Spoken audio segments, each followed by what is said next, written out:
A warm welcome to AD4 TV Radio News Updates, coming to you live from Abuja, Nigeria's capital territory. I am Gracious Ogun. Germany's cabinet on Wednesday approved the strategy aimed to achieve equality between men and women in all future legislation and government-funded programs.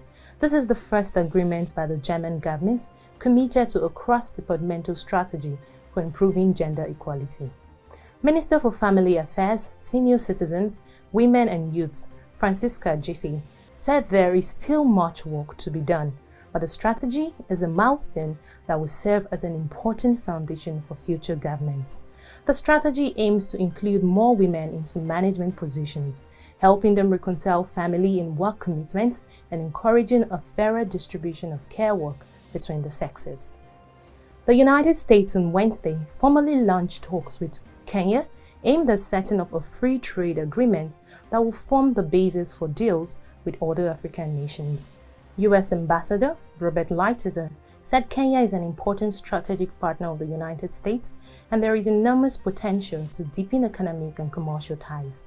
Kenya's Secretary for Industrialization, Trade and Enterprise Development, Betsy Mina, said increasing and sustaining export performance to the United States require a trade arrangement that is predictable and guarantees preferential market access for Kenya products. The first round of talks will take place virtually over the next 2 weeks. And in education, the federal government of Nigeria on Wednesday called on the World Bank to assist in reducing the number of out-of-school children from 10 to 5 million by 2023. Minister of Education Adamu Adamu made the announcement in Abuja when a World Bank delegation led by its country's director, Chubham Chowdhury, paid him a visit.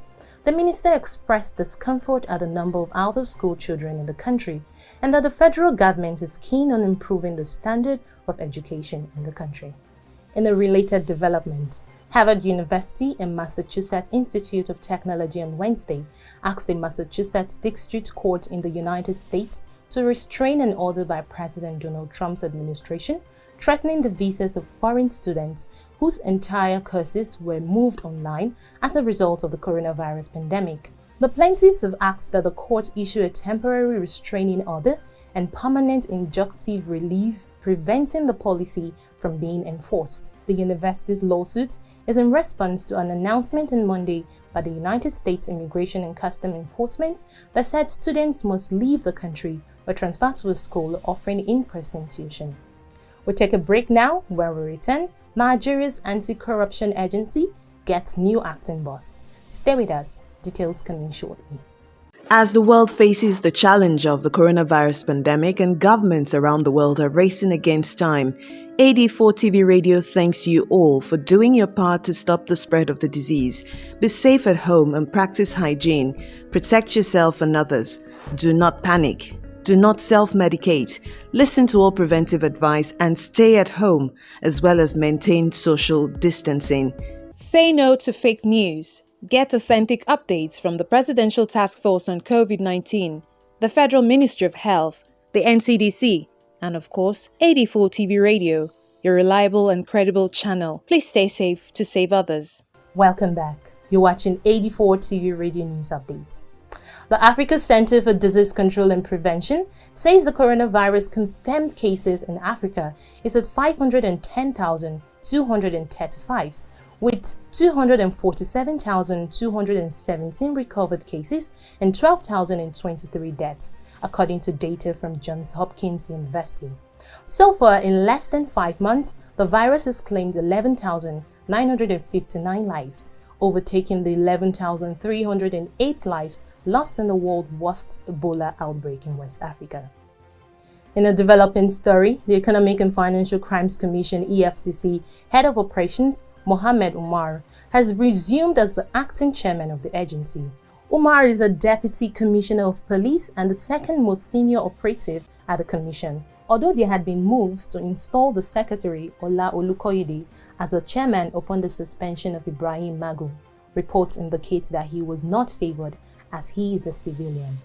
As Nigeria's aviation industry resumes domestic flights today, one of the conspicuous attractions at the airport are humanoid robots contributing their quota to the fight against coronavirus. through the enhancement and compliance of protocols such as passengers facilitation processes, profiling, check-ins, temperature checks, as well as detection of security threats. The global aviation and aerospace industries are experiencing rapid growth in recent years, and Nigeria is slowly catching up. 84 TV Radio spoke with an expert on the aviation industry and airport management, Satsumari Kolda, about the technological advancement Nigeria is making to be a part with other industrialized countries in the use of artificial intelligence. You know, we have Abuja Technology Village, the trade-free zone that is opposite the Space Center on your way to the airport. Already, they have given me provisional approval to establish a hub there where we could begin to assemble some of like the arms and what have you of the robots and other applications that we are hoping to produce and inject into training and development in aviation. In the next 5 years, I assure you that we may be a center from which other African countries draw from. And when you look at it, artificial intelligence is what is going to be the thing of the moment and the thing of the future, because in almost every aspect of our lives, from the hospitals to schools to airports, every public gathering and places, you could actually adopt this technology we're bringing in. Dubai reopened its doors to international visitors on Tuesday, hoping to revive its tourism industry after a 4-month closure due to the COVID-19 pandemic. The reopening comes as the number of COVID-19 cases in the United Arab Emirates increased to 52,600 with 326 deaths. Incoming tourists are, however, required to present a negative test result taken within 4 days of the flight. It added that those without a test result can take the test on arrival, but must self-isolate until their negative results are released. And that's it on 84 TV Radio News Updates, coming to you live from Abuja, Nigeria's capital. You can join the conversation on our website at www.84tvradio.com. Please follow us on our social media platforms at 84TV Radio on Facebook, Twitter, LinkedIn, and Instagram. Please subscribe to our YouTube channel at 84TV Radio. Many thanks for watching. I am Gracious Ogon.